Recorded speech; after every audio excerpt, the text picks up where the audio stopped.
എല്ലാവർക്കും നമസ്കാരം. ഇന്ന് ഞാൻ കടലയുടെ ഒരു നല്ല റെസിപ്പിയാണ് കാണിക്കുന്നത്. നമ്മുടെ പുട്ട്, ചോറ്, കഞ്ഞി ഇതിൻ്റെ കൂടെയൊക്കെ നമുക്ക് സൈഡായിട്ട് ഉപയോഗിക്കാൻ പറ്റും. ഉപ്പേരിന്നോ മെഴുക്ക് പുരട്ടിന്നോ അതെങ്ങനെയാ വെച്ചാൽ നിങ്ങൾക്ക് നിങ്ങളുടെ സൗകര്യം പോലെ പറയാം. നല്ല ടേസ്റ്റാണ് കഴിക്കാൻ.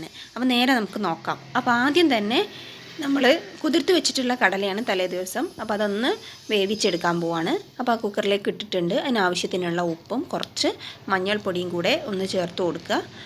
എന്നിട്ട് ആവശ്യത്തിനുള്ള വെള്ളം ഒഴിച്ച് നമ്മൾ ഒന്ന് കുക്കറിൽ വേവിച്ച് എടുക്കുക. വിസിലൊക്കെ നിങ്ങൾ കുക്കറിനനുസരിച്ചും കടലക്കനുസരിച്ചും ചെയ്യാം. ഇനി നമ്മളൊരു പാനിലേക്ക് നല്ലപോലെ വെളിച്ചെണ്ണ ഒഴിച്ച് ചൂടാകാൻ വേണ്ടി വെക്കുക.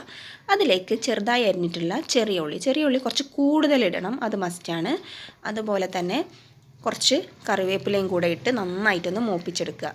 ചെറിയ ഉള്ളി കുറച്ചിട്ടാൽ ടേസ്റ്റ് ഉണ്ടാവില്ല, കുറച്ച് കൂടുതൽ തന്നെ ഇടണം. എന്നിട്ട് ഇത് നന്നായിട്ടൊരു ഗോൾഡൻ ബ്രൗൺ ആവുന്നത് വരെ മൂപ്പിച്ചെടുക്കുക. ഇനി നമ്മളിതിലേക്ക് ചേർത്ത് കൊടുക്കേണ്ടത് മുളക് പൊടിയാണ്. ഈ മുളക് പൊടി ഇപ്പം ഞാൻ എടുത്തിട്ടുള്ള കടലയ്ക്ക് അനുസരിച്ച് ഒരു 2 ടീസ്പൂണോളം മുളക് പൊടി ഞാൻ ചേർത്ത് കൊടുക്കുന്നുണ്ട്. അപ്പോൾ നിങ്ങൾ എടുക്കുന്ന കടലയ്ക്ക് അനുസരിച്ചുള്ള മുളക് പൊടി ചേർത്ത് കൊടുക്കുക. ഇത് നന്നായിട്ടൊന്ന് മൂത്ത് വരണം, ആ പച്ചമണമൊക്കെ മാറിയിട്ട്. ഇനി നമ്മളതിലേക്ക് ചേർത്ത് കൊടുക്കേണ്ടത് തേങ്ങയാണ്. അപ്പോൾ ചിരകി വെച്ചിട്ടുള്ള തേങ്ങ ചേർത്ത് കൊടുക്കുക. ഇതൊരു അരമുറി തേങ്ങ ഞാൻ ചേർത്തിട്ടുണ്ട്.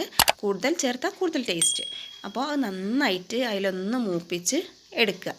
ഇപ്പോൾ അതും നല്ലപോലെ ഒന്ന് മൂത്ത് വന്നിട്ടുണ്ട്. ഇനി നമ്മൾ വേവിച്ച് വെച്ചിട്ടുള്ള കടലയും കൂടെ ഇതിലേക്ക് ചേർത്ത് കൊടുക്കുക. അപ്പോൾ കണ്ടില്ലേ, നല്ലപോലെ വെന്ത് വന്നിട്ടുണ്ട്.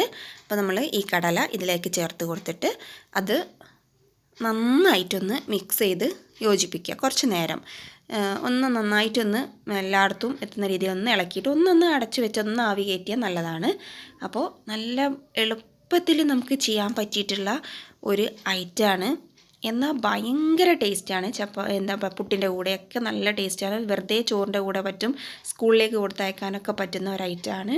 അപ്പോൾ എല്ലാവരും ഒന്ന് ട്രൈ ചെയ്ത് നോക്കുക. ഇഷ്ടപ്പെട്ടാൽ തീർച്ചയായിട്ടും കമൻറ്റ് ചെയ്യണം.